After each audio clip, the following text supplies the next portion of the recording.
But I also think you have to look at the company and how much they value their customers and in what capacity, right?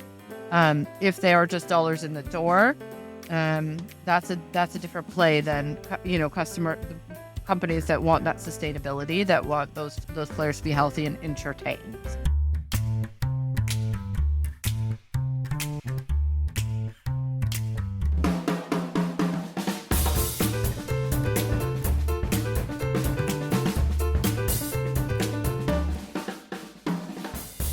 Welcome once again to Low Rollers, the weekly gambling industry podcast presented by CasinoReports.com in partnership with DraftKings Casino. I'm your host, Eric Raskin, no relation to Belgian soccer player Nicholas Raskin, as far as I know. Although I guess I couldn't lose on Monday night, as either the USA was going to advance in the World Cup or a Raskin was going to advance. Also, scary to think that I'm now at an age where instead of denying he's my long-lost brother, I have to deny that he's my long-lost son. Anyway, I thank you for joining this less athletic Raskin for this edition of Low Rollers, and as you surely noticed last week, we are now on YouTube. The Casino Reports YouTube page is active, so in addition to subscribing to the audio pod on your podcast player of choice, please check out our YouTube channel, and I am required by law to ask you to smash that subscribe button. Don't tap it, don't click it, you have to smash it or it doesn't count. Coming up in just a few minutes on this week's pod, I'll be joined by Kelly Kehn, a co-founder of Defy the Odds and of the All In Diversity Project. She's been involved for a long time with gambling startups. She's from the US, but UK-based, just a deeply knowledgeable and respected industry person. And there's a lot to talk about with her, from a new slot mechanic she recently tested out, to the glacial speed of online casino legalization in the US, to her thoughts on everything from AI to DEI. But before I bring on Kelly, and before I start monologuing about the latest and greatest in the gaming world, I want to tell you about DraftKings Casino. Thanks to DraftKings Casino for sponsoring Low Rollers. DraftKings offering casino and sportsbook, plus, of course, daily fantasy in my home state of Pennsylvania and all over the country. DraftKings, the home of flex spins, which put the choice in the hands of the players when it's time to decide how to use your rewards. Here's the deal. New DraftKings Casino players play $5 and get 1,000 flex spins, 50 flex spins a day for 20 days. You choose how to use them across a selection of more than 100 slots. You're not restricted to a single title or a small group of game options, as you often are with traditional bonus spins. So, for example, as regular listeners know, I love the Huff and Puff games. Huff and Puff High Rise is still my number one at the moment, although my Huff and Puff rankings are always subject to change. Anyway, you can use your flex spins on Huff and Puff one day, then Cleopatra the next, then Cash Eruption or Triple Gold the day after that. It's all about flexibility with flex spins. You redeem your bonus spins how you want. For the promotion, you must be 21 years of age, physically present in Michigan, New Jersey, Pennsylvania, or West Virginia. Void in Ontario. Eligibility restrictions apply. One per new DraftKings Casino customer. Opt-in required. Game availability may vary. Offer ends July 22nd. Gambling problem? Call 1-800-GAMBLER in Michigan, New Jersey, Pennsylvania, and West Virginia. Okay, speaking of flexibility, let's talk for a moment about Ohio, where a couple of legislators think they have the flexibility to repeal the legalization of online sports betting. Representatives Jonathan Newman and Beth Lear have introduced House Bill 971, the Save Ohio Sports Act, and the big headline is that 5 years after Ohio legalized sports betting, they want to make it in-person only, at least in terms of state-regulated sports betting. But it'll still be available on people's phones and computers via offshore sportsbooks, via prediction markets, in all the border states. There will still be every bit as much reason for nefarious people to want to influence athletes to rig outcomes or rig personal stats. So you can see where I'm going here. I think this would accomplish next to nothing, but here they are trying to put the toothpaste back in the tube, the genie back in the bottle, and as I heard on the Bill Simmons podcast recently, the milk back in the cow. Anyway, it got me thinking and wondering, we're seeing all this sports betting backlash, now peaking with an attempt to repeal it in Ohio. But of course, brick and mortar casinos have been legal a lot longer in a whole lot of states, so I was curious to research the history of casino legalization repeal efforts and whether any of them got anywhere. The short answer is that there have been efforts, and no, none of them got anywhere. In Iowa, in South Dakota, in Rhode Island, in New Jersey, and in Colorado, mostly in the 90s, but in some cases more recently, there were political movements toward casino legalization repeal, but it was usually just conversation, not an actual bill. And in the end, it always came down to these casinos are producing needed tax revenue and employing hundreds or thousands of people, and that pretty much ends the conversation.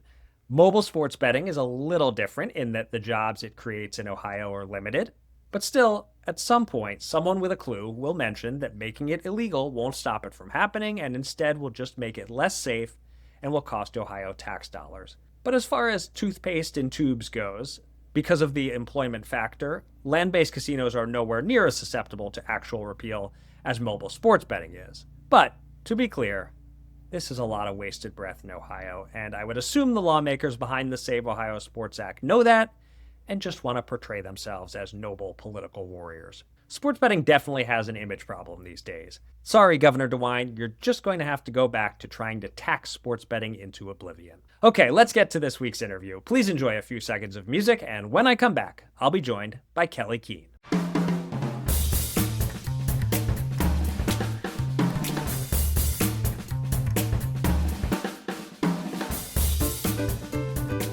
I'm excited to welcome to the podcast this week someone who's been working in the gaming industry for more than 20 years, roughly as long as I have, and somehow I don't believe our paths have ever crossed, but we remedy that today. She is one of the co-founders of Defy the Odds. She's a co-founder of the All-In Diversity Project. She's a major force for diversity in gaming, for women in gaming, for innovation in gaming. She is Kelly Kehn. Kelly, welcome to Low Rollers. Thanks, Eric. I'm happy to be here. So let me get a taste of your gaming origin story. I believe your first job in the industry was at the Jockey Club. How did that come about? How did you get pulled into this whole messy gambling business? The Jockey Club feels a little bit far away from where I am now. Right. But I went to school in Kentucky. I went to the University of Kentucky, which probably is all I need to say. Most people in Kentucky are somehow related to the horse industry, whether it be farms or racing.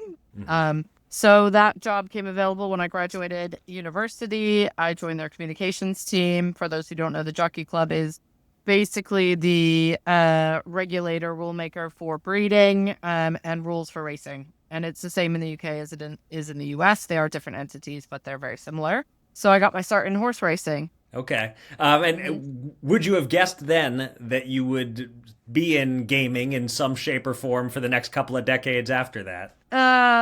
Yeah. I'll say yes. Because when I went to school, I did have vision to work to better various things, and I really like sport anyways. So that's an industry clearly that at the time was could do with some innovation, could do with some more new markets, things like that. I think today it still has some of the similar struggles, but I'm very far away from that now, so I can't say for sure. Do you still have affection for horse racing, or it's kind of so far in the rearview mirror? I love horse racing. We go to Ascot over here in the UK every year. But we do go to some other races, Cheltenham and Windsor and things like that. So I do love it as a pastime, for sure. Okay, well, and you just mentioned you're in the UK. So I want to ask you about that because you're from the US. You moved many years ago to the UK. I am. When was that exactly, and how easy or difficult was that decision? I guess, when I was working in horse racing, I moved from Kentucky to New York. They also had an office there. I was living in New York and going to school to get my MBA. Whilst there, I met my now husband, who's Canadian. So we moved up to Canada. And when I moved up there, I went to go work for a Canadian company, that at the time was known as Bodog. Most people will know them as Bodog, but they're now called Bovada, which is a U.S. North American facing offshore book. Okay. Mm-hmm. So then when you made that move to the UK, it was something you were game for at that point? Yeah, for sure. I moved over because they were opening a UK office, and it was just a great opportunity. It was a company that I loved working for in a space that I really liked, and to get to know new markets was very exciting. Okay. All right. Now a question that will determine where your loyalties lie. Now we are recording this a couple days before it'll run, so things could have changed in the World Cup. If it's England against US, that's who you're rooting for. Yeah, because we're going to get a day off, and we're going to have nice parties here. Okay, that's a good reason. I also have an 11-year-old son who is mad for football. He's also a bit torn on his loyalties because his dad's Canadian and Canada's still in as well. Right. So let's see. We all got to pick a side, I guess. So Okay, but yes, I think the fact that you referred to it as football shows that you're basically British at this point. it'd be thank you to my 11-year-old son who's grown up here. So yeah. Okay. All right. Let's talk some more specific iGaming topics. Part of the reason I reached out to you and asked you to come on the pod was a LinkedIn post last week about demoing a new slot game called 99 Royale that sounds like a totally innovative experience. Explain the game and what makes it so different. I am not a game expert by any means. I've been around games for a really long time, so I know what they do. I don't know what makes them great. But for the most part, I think there has been very little innovation in slots since I've been around, probably since the dawn of time. And hey, if it works, great. Not a whole ton of need to fix it. But I do think, let's say everything is converging in terms of infrastructure, 5G, all those types of, that allow us to do more and bigger things online. AI, the growth and adoption of social interactions online. So it might be the right time, let's say, for some innovation in the slots category. And like I said, I'm not a slots expert, nor am I a video game or social gaming expert by any means. But this was a bit different. It was a mechanic whereby you wait until the room is full. You can play it on any game. You can play the regular slot game while you wait. When the battle's ready to go, every slot pull that you do either gives you more power or less power based on the win or the loss of that particular slot pull. Then you can use that power to take out other people in the battle. I thought it was quite good. Just because it got my attention. I think the hope is one longer, but more people playing for longer. So it's good. But yeah, I thought it was quite good. And you can see how it could apply to many different types of games. I was very impressed by the fact that it took them 5 years to get it to market, which if you know anything about slot production, they're fast and furious coming out of the bigger studios, and that's how they make money. So someone who's taken the time to do something different and really work on the math and all those types of things, I think is to be respected regardless of, we'll see when it launches if players like it. But I thought it's very exciting to see companies who can dedicate that much time and effort to making something that they're really proud of to get to market. So this battle mechanic, as you described it in your post, this opportunity you're playing the game, but you're playing against other people and trying to eliminate other people. It sounds like you think this is something that could translate to all sorts of different gambling products. Well, while I demoed it, the person I was playing with was playing a different game, but we were in the same battle together. So you can see how that could sort of bring more people together inside an online space to compete, whether, with their favorite game, but in the same competition. Right. Okay. Yeah. It sounds like now, obviously, there are age limits on gambling, and they're there for a reason. But it sounds like, I'm picturing my teenage son and the video games he plays against his friends. That this is kind of integrating some of that into it. Yeah, I think that's the point. Is for younger demographic who have grown up with that when they're ready to gamble, that it is for them, and it's something that they recognize. Certainly, I do not fall into that, so I don't know. But and also I don't know for other reasons. But I think that is the thinking behind it. Are there any other innovations that have caught your eye recently? Obviously, UK tends to be way ahead of the US in terms of not just legalization, but a lot of product development. Is there something gaining steam there that we should look out for here, or just something else you've seen recently? I would argue that. I think there's lots. We see a lot of startups coming from the US. The US is much more conducive in terms of it's the dream. You can have it, you can build it, and people like to buy the dream in the US. In terms of funding and things like that. In Europe, it's a bit more conservative, so we do tend to see less innovation overall. However, I think what you're saying is the UK is a more mature market, so we've tried it already. What's new is probably not new. It might be new for some people, but, sometimes it's timing, right? Sometimes it's just the market wasn't ready, the infrastructure wasn't ready, it was too slow, or we didn't have the mobile capacity to do these things. now we do, and now it's the right time. And sometimes we see those ideas emerge in the US more often. I think we do. But yes, the UK is a more mature gambling market.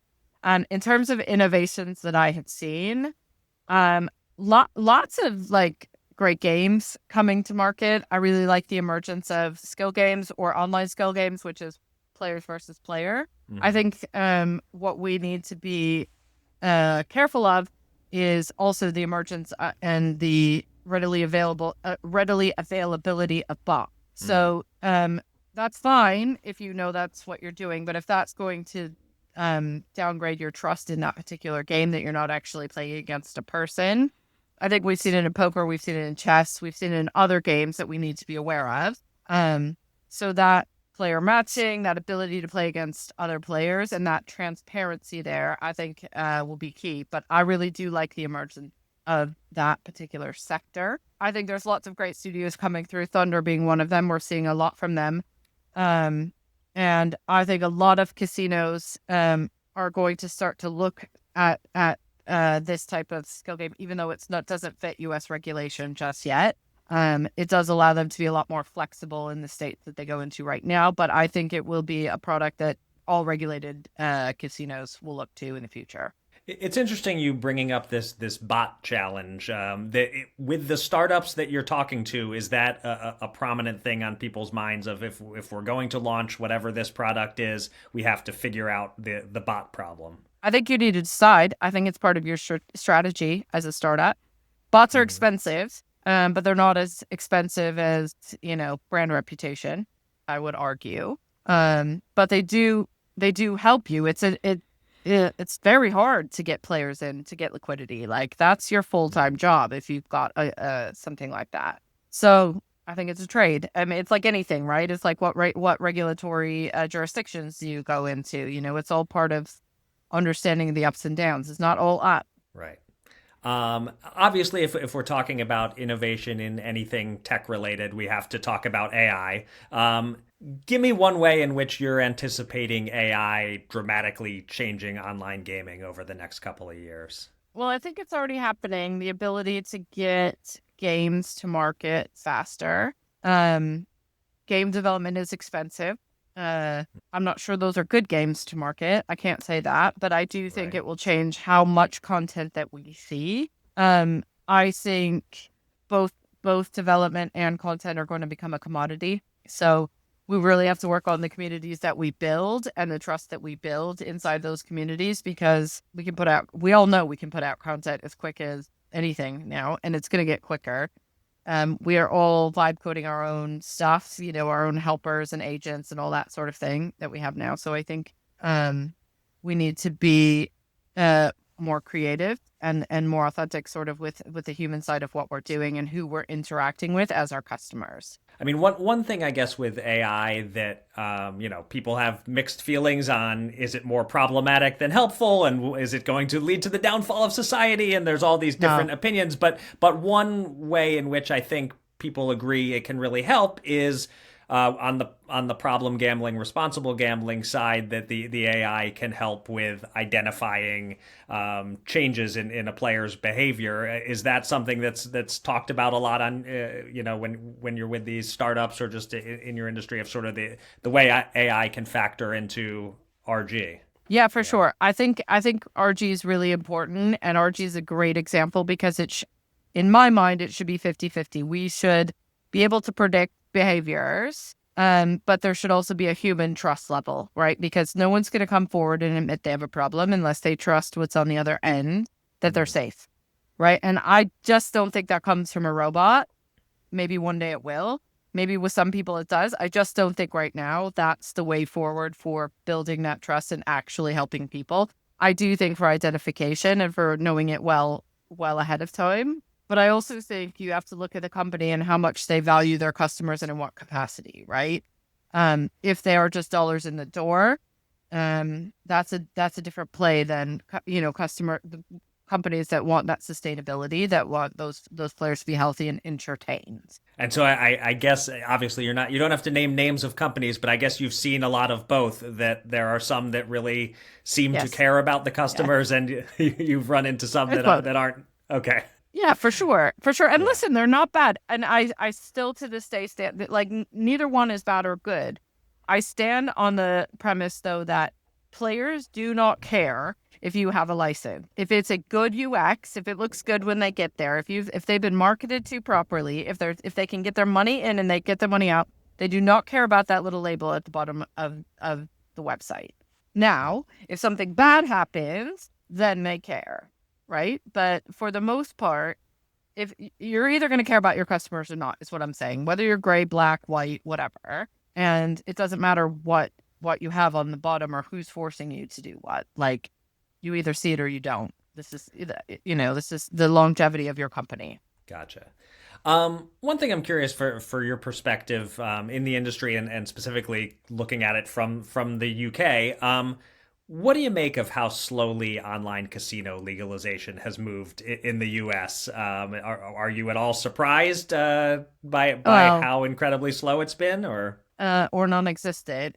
right? Obviously Just well about. too slow. I Yeah. remember in 2014 when New Jersey regulated their sports betting and casino, and there was a lot of discussion. I'm sure this discussion continues to this day about the cannibalization of the market.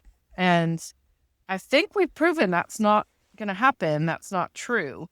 Because, in my opinion, going to a movie theater is different than watching a film at home. Going to a casino is different than playing a game at home. And they both have a place in our share of wallet, if that's what we like. But it has to be the right place, the right time. And there has to be some smart customer relationship happening there. And it could be, but that company could have both things, but there is a time and a place for both. Right. So it seems that the cannibalization argument has taken hold more strongly than maybe it should have or than you expected. Well, I think the lobbyists are very strong on both sides, and listen, legislators do have roads to build and schools to build and hospitals to fix and all those things. So we can't, they do have things on their plate that matter a lot. Right. So it's got to be legislated before it can get regulated. And that takes a long time anyways. And we are silly if we think that like we're more important than poverty or, school tax or whatever that may be. Right. Like there are other things that take precedent. Right. I can't say I'm surprised. It is very slow though. It's way too slow. Yeah, especially the last few years. It was, maybe the pace in 2018, 19, 20 was encouraging, but it has really slowed down the last few years. Yeah. Let's talk a couple more topics here that I want to talk about the diversity side of things, which you're very invested in. As I'm sure you're all too well aware, the acronym DEI has been weaponized by a certain segment of the population. There's fear-mongering surrounding it. But as an expert in the field, why is DEI a good thing? What makes DEI a business practice that people should be leaning into regardless of whether it's required? Regardless of what you call it or what we politicize the word as, if you want a workforce that feels like they belong, but is also reflective of your customer base, you have to take a look at your people and how you're including them from all gender, socioeconomic, all the things, right? Race, all the things. If you care about that, if you're trying to build trust and speak to them and be culturally relevant to them, I think you need to have a good mix of people. It's also proven that you can manage risk better, that you can solve problems better, that you always get to the best idea faster. All those things. I mean, we've seen report after report after report. I think it becomes political when the people who didn't want to do it in the first place, or they don't want to do it. So fine, don't do it. But there's also this human brain neurological thing that we have to make things either black or white. It's either good or bad. We're doing it or we're not doing it. That sends messages to our brain that we've completed something and that feels good. This is not. We're never going to be done with it.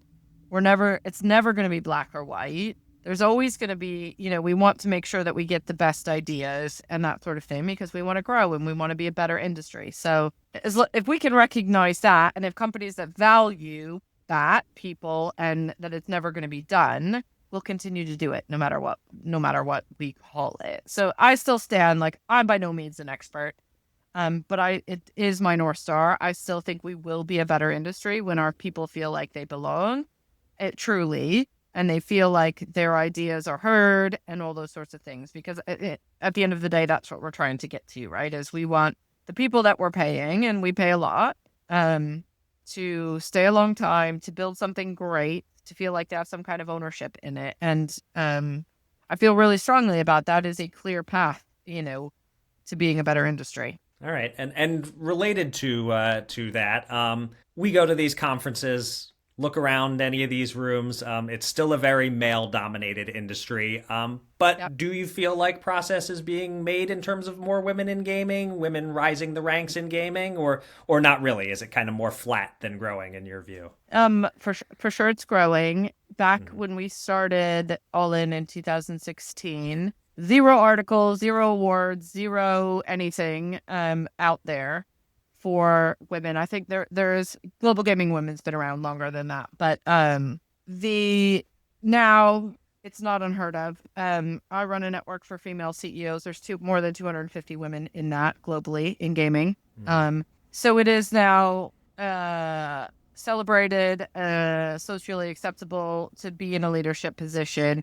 There's not so much justification that has to be done. Some of the biggest companies right now have women at the helm or have had women at the helm. That is changing. I think what's not changing, and I did a little talk on this a couple weeks ago, is that, we talk about, someone's accomplishment is that they've been an advocate for women for their whole career. But they didn't talk about what they actually accomplished. When we talk about female CEOs, we talk about, let's say, Amy Howe from FanDuel, for example. She was the first of the FanDuel DraftKings to get to full year profitability. Like, she built that company from almost nothing to what it is today. And I think it's over 100 million in revenue and that sort of thing, right? And so when she leaves, yes, of course, great. She's left female CEO, or we were happy for her service, but we're not talking about what she did and what those accomplishments were.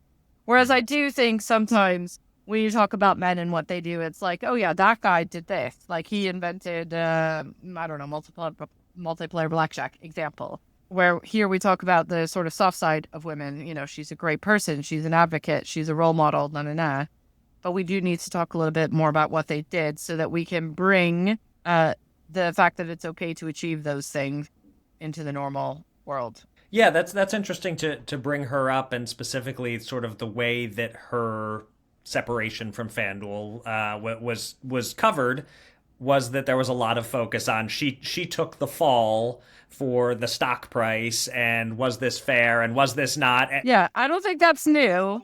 I think you have to protect shareholders, so you don't want to dwell too much on the leaving. But I think trade-wise, when we talk about her in the trade and we talk about where FanDuel sit, we don't talk a lot about the fact that she brought that company to a full year. She was the first one to bring that company to full year profitability, that it's, 100+ million in revenue, that all the things that they're doing. We want her on stage because she's a female CEO and she looks different and that sort of thing. And yes, that is more interesting in some cases, but we don't talk about, the accomplishments and why she deserves to be up there. Right. One person example. I can mention 200 of those examples, right. But that's one I think probably people know. Right. Yes. A recent one and a big one. And Hey, well, here on Low Rollers this week, at least we're talking about Amy Howe's accomplishments a little. Maybe it's not enough, but Listen, it's something. I'm a fan. Yeah, great. Yes. All right. Well, this has been fantastic, Kelly. I'm glad that we finally came up with an excuse to interact and chat, and that you were available to come on the podcast. Is there anywhere you'd recommend people go to learn about you and what you're working on? Oh, find me on LinkedIn. I'm very easy to find on LinkedIn, and then you'll find everything else from there. All right. Excellent. Thanks so much for coming on the podcast, Kelly. Oh, thanks for having me, Eric. It was great.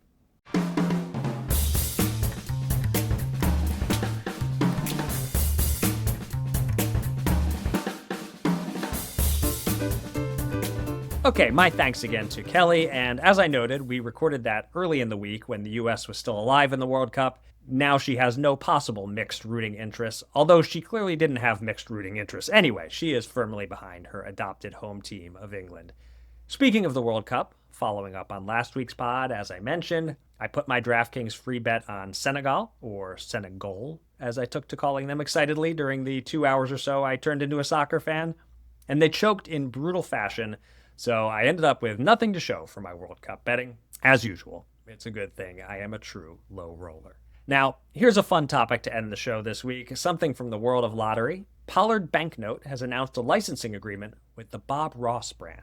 Bob Ross, of course, is the greatest painter of all time. Kidding, not kidding on that one. He's the Happy Little Trees guy, and this opens the door now for possible Happy Little Trees themed scratchers with either Bob Ross's face on them or with his paintings on them. And either way, that fills me with absolute delight.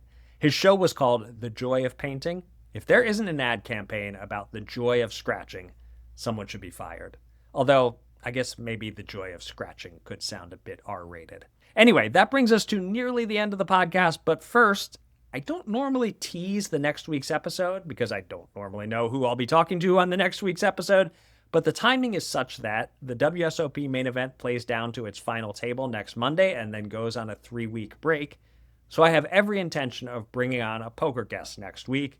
I've already reached out to a poker A-lister, hoping I can make it happen, but one way or another, WSOP main event talk coming next week. Until then, this has been Low Rollers, Small Stakes, and Hot Takes.